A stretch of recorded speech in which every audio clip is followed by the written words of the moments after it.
ছাত্র জনতার গণ অভ্যুত্থানে আওয়ামী লীগ সরকারের পতনের পর বেশিরভাগ জনপ্রতিনিধি আত্মগোপনে রয়েছেন, যার প্রভাব পড়েছে সিটি কর্পোরেশন থেকে শুরু করে ইউনিয়ন পরিষদের নাগরিক সেবায়। অনেকটা স্থবির হয়ে পড়েছে অন্যতম সেবা খাত জন্ম নিবন্ধন।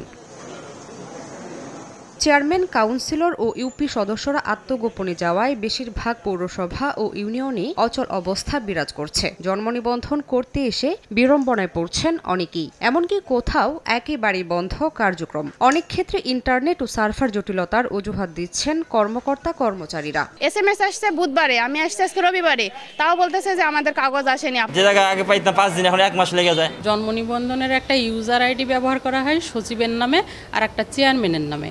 এখন চেয়ারম্যান সাহেব অফিসেও আসছেন না, আবার ওনার মোবাইলটা অনেক সময় বন্ধ থাকছে।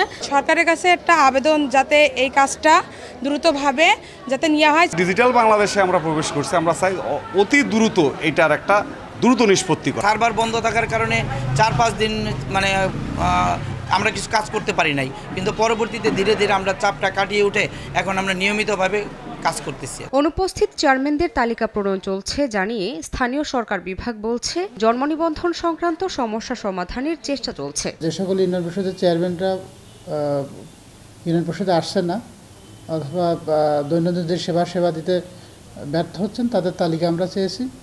আমরা সেই তালিকাগুলো পেয়েছি। খুব শীঘ্র আমরা তাদের বিরুদ্ধে প্রয়োজনীয় ব্যবস্থা গ্রহণ করার জন্য ব্যবস্থা নেব। এদিকে জামালপুর পৌরসভা ও ইউনিয়ন পরিষদে স্বাভাবিক হচ্ছে জন্ম নিবন্ধন সহ বিভিন্ন কার্যক্রম। এতে স্বস্তি ফিরতে শুরু করেছে নাগরিকদের। দালাল ছাড়া নিজেরা আবেদন করলে বিড়ম্বনা আরও কমবে বলে জানান সংশ্লিষ্টরা। শামীমা শাম্মী, সময় সংবাদ।